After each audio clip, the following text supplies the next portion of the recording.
everyone in this room, it is our responsibility to keep using our imagination to shape and form the world. Thank you, and I hope it's not the last time I see you tonight.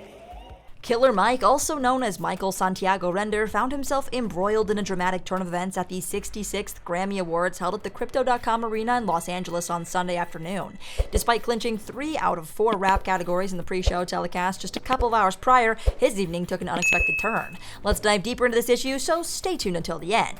According to an LAPD source speaking to Rolling Stone, Render was handcuffed and detained following an alleged physical altercation involving a third party within the arena premise. The source emphasized that law enforcement had to intervene upon receiving a complaint. Render was subject to questioning and subsequently booked for misdemeanor battery by the LAPD. He was later released on Sunday night on his own recognizance. Video footage captured by The Hollywood Reporter's Chris Gardner depicted Render being escorted away in handcuffs. Gardner further reported that the official indicated the arrest was connected to an unspecified misdemeanor unrelated to the Grammy events on Sunday. The detention occurred shortly after the rapper had visited a press arena to field questions about his win, expressing elation at being recognized for more than 2 decades in his hip-hop career. "It feels absolutely grand," Render exclaimed. "It seems as if people are crossing the finish line first. Don't fret, just keep running your race. The only thing holding you back is your imagination.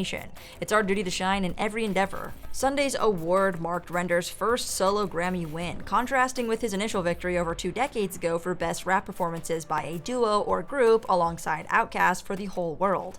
Before 2024, his last nomination was in 2018 for Best Rap Song for Chase Me, a collaboration with Danger Mouse and Big Boy under Run the Jewels. Render did not address the incident on social media post-detainment, but exclaimed, "Thank God, and dreams come true. It's a sweep." Ironically, the familial backdrop of Render's upbringing adds profound layers to his nuanced perspective on law enforcement. His father's occupation as a policeman in Atlanta not only shaped his childhood, but also influenced his understanding of social dynamics and justice. In a revealing 2014 interview with The Fader, Render disclosed that despite his father's desire for his children to embody good citizenship, he actively discouraged them from pursuing careers within the police force. The familial tension resurfaced prominently in 2020 amidst the heightened tensions following the tragic deaths of George Floyd and Breonna Taylor at the hands of law enforcement officers. During a deeply emotional press conference, Render, flanked by then Atlanta Mayor Keisha Lance Bottoms and fellow rapper T.I., openly acknowledged his lineage, proclaiming, "I'm the son of an Atlanta City police officer. My cousin is an Atlanta City police officer. I have a deep-rooted respect and love for law enforcement."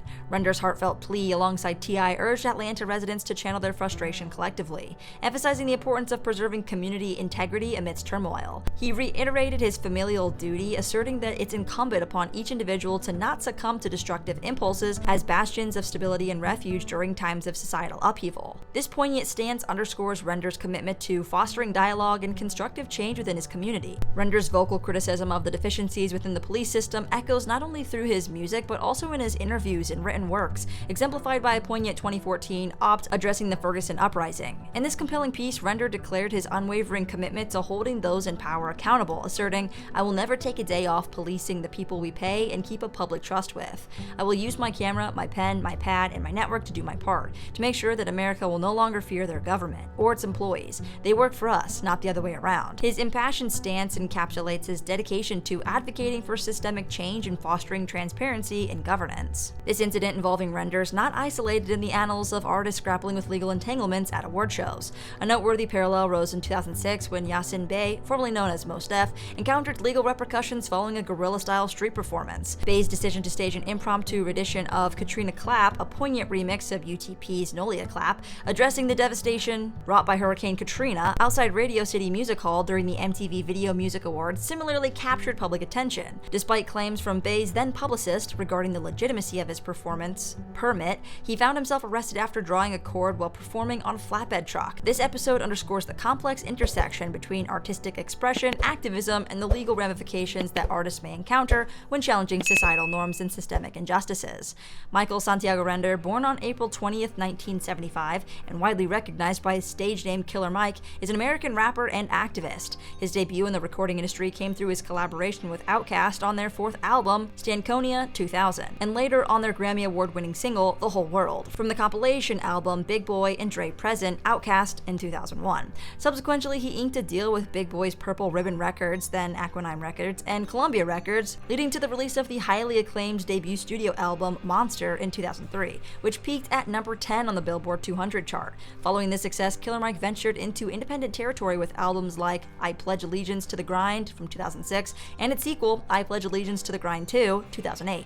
Later, he joined forces with T.I.'s Grand Hustle label for his fourth album, Pledge, in 2011, and subsequently teamed up with William Street Records for his fifth album, Rap Music, 2012. His sixth album, Michael, 2023, garnered widespread acclaim and clinched 3 awards at the 66th Annual Grammy Awards, notably winning the prestigious Best Rap Album category. Following the success of Rap Music, which was entirely produced by rapper and producer EIP, Killer Mike and EIP joined forces to form the acclaimed duo Run the Jewels in 2013, signing with Fool's Gold Records. They dropped their eponymous debut album in June of that year, receiving widespread critical acclaim. This was followed by 3 more sequels. Killer Mike's collaboration with Danger Mouse on the track Chase Me earned him an additional Grammy Award nomination. Beyond his musical endeavors, Killer Mike is recognized for his role as a social and political activist, championing causes such as social inequality, police brutality, and systemic racism. These issues are not only central to his music, but also form the basis of his lectures at colleges and universities. He's contributed insightful writings on these topics to publications like Billboard and has been sought after for interviews discussing police misconduct and race relations. Notably, Killer Mike emerges as a prominent and vocal supporter of Bernie Sanders' presidential campaign in both 2016 and 2020. In addition to his activism, Killer Mike has made notable appearances in several films, including Idlewild, Baby Driver, ATL, and America, the Motion Picture.